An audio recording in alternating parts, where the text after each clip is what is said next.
Good morning. Happy Coffee Talk. Coffee Talk has guests today. So if you're watching on the Facebook version, behind me are sitting Coach Lauren and Brooke, the fitme client service manager, and Bonnie. So they've taken over the couch where Rocky and his balls usually sit. And instead they are sitting there, which is like kind of the best way to start the morning for me for Coffee Talk, is having coffee with some of the people that I love seeing most. Anywho, I think we're drinking Black Rifle. Is that right? Do you know? I think we are. We're drinking Black Rifle because Coach Leah, who's also staying at my house, went through all of the different options of coffee that I had last night and chose Black Rifle and set it up for today. And I'm drinking out of this mug that I got off of Etsy. I ordered it on Amazon actually, and it's got what do they call like the prints that you like wrap around pottery?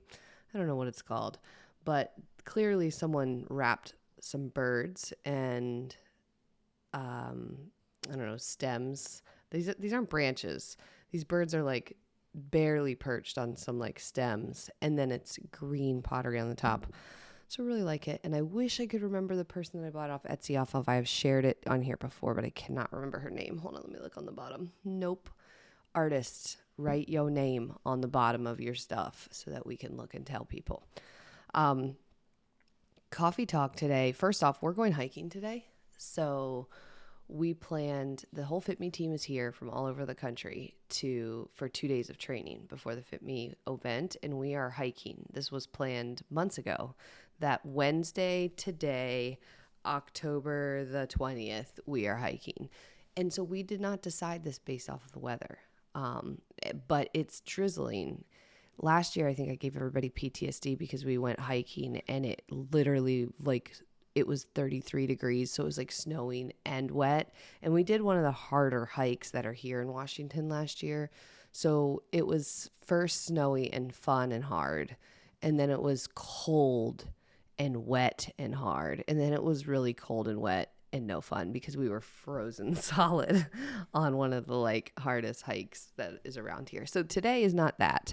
Today we're hiking a modest hike, medium hard at most, and it's drizzly and not freezing. So we can handle drizzly and the hike's not ridiculous.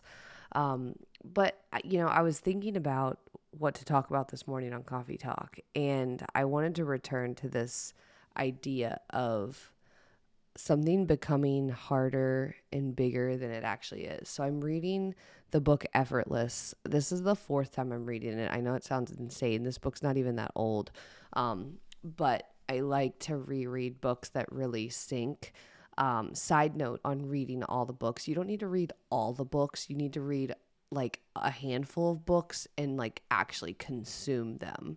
And so oftentimes just like going back and rereading the things that like you like really want to cement in your head.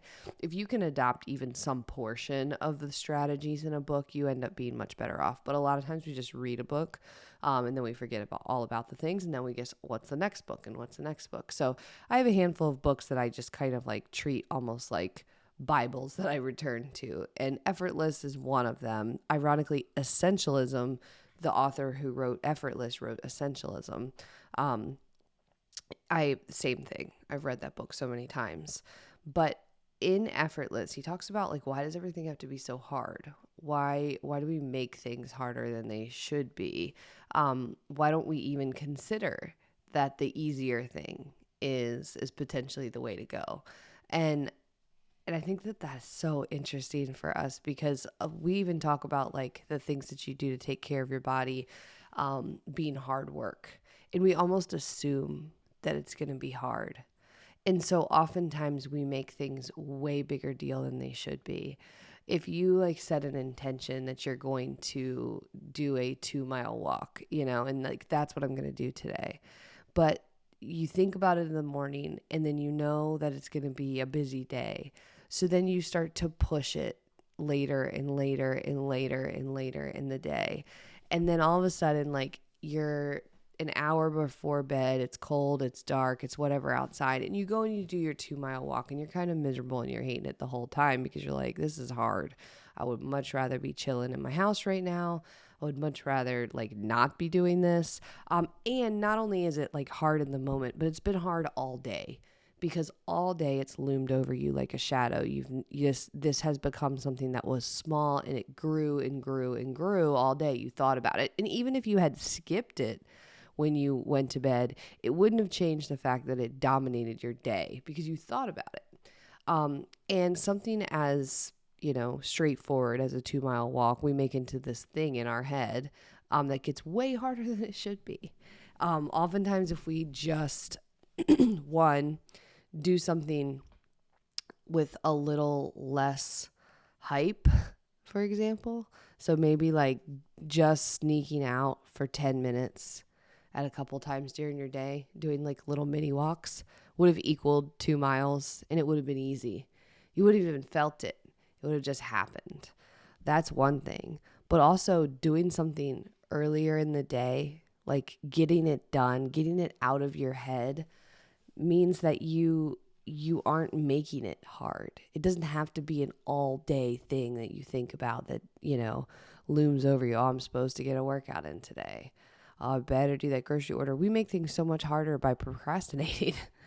I mean, we say that to kids all the time. Like, this could have been so easy. You could have unloaded the dishwasher like 17 hours ago, and instead, it's been a thing all day long. I've had to remind you about it. I've had to tell you. I've had to complain and even had to yell at you. And it's been so much harder than it actually had to be. You could have just unloaded the dishwasher 14 hours ago, and we would have been done. But we do this to ourselves all day. We do this, like, we yell at kids for doing this, but instead, we do it. It could have been so easy. You could have done your 2 mile walk, like, after your breakfast in the morning, been done. Or you could have done 5-minute walks after each meeting, and it would have felt so easy. But instead, you put it off all day long. You thought about it. You kept delaying. You kept thinking about things. You made it way bigger and harder than it is. And now here we are. It's no fun. We're all crying. Like, it sucks. And like that simple awareness around trying to make things easier might be one of the things that you need to include in how you're changing your healthy habits. Like, let's not make it so hard. Let's not pick the place that's like all the way across town that has like the complicated class time as the only thing that you can possibly do to exercise. Like, why can't it be as easy as a YouTube class or the gym down the street that maybe is not quite so cool, but is like way more convenient? Choosing something that makes more sense and is like simpler allows you to check it off the list. It doesn't have to dominate your brain all the time, and you can be free. Because again, isn't that what easy feels like? Like, sort of, and again, the book, I'm stealing this from him, effortless is not supposed to feel so hard. And there's plenty of things that do feel hard. So we should save all of the energy that we need for those things and not the things that don't need to feel hard. So that's my coffee talk message for today. And I will keep it in mind as we're like marching up the mountain today and we're getting rained on during our team hike. But thanks as always for plugging into Coffee Talk. If this was a good message for you, then share it with somebody that you think would enjoy it. It means a lot to me. I don't have any sponsors or anything for Coffee Talk, so the only way that people find out about it is if you share and tell them that it was good and worth listening to. And so it means a lot if you share it. So thank you so much for doing that. And if you're listening on the podcast and are not in our Facebook group, then come on over to fitme free intro. Go to Facebook, search fitme, then free intro. Request to join the group. The first thing we're going to do is hook you up with our plate challenge guide. We'll show you the simple and easier way to build healthy meals that doesn't take a whole lot of brain work, doesn't require a bunch of macro tracking, doesn't require weighing and measuring everything, but it'll help you build balanced, healthy meals. That's the first thing that we're going to do in that group. So join us, and then we'll show you how to do diet-free, sustainable change that's going to work in your real life. So I will see you in the Facebook group. We're going to have an awesome hike. Follow along in my Instagram stories today. I'll post a bunch of videos and pictures, and I'll talk to you guys tomorrow. Bye.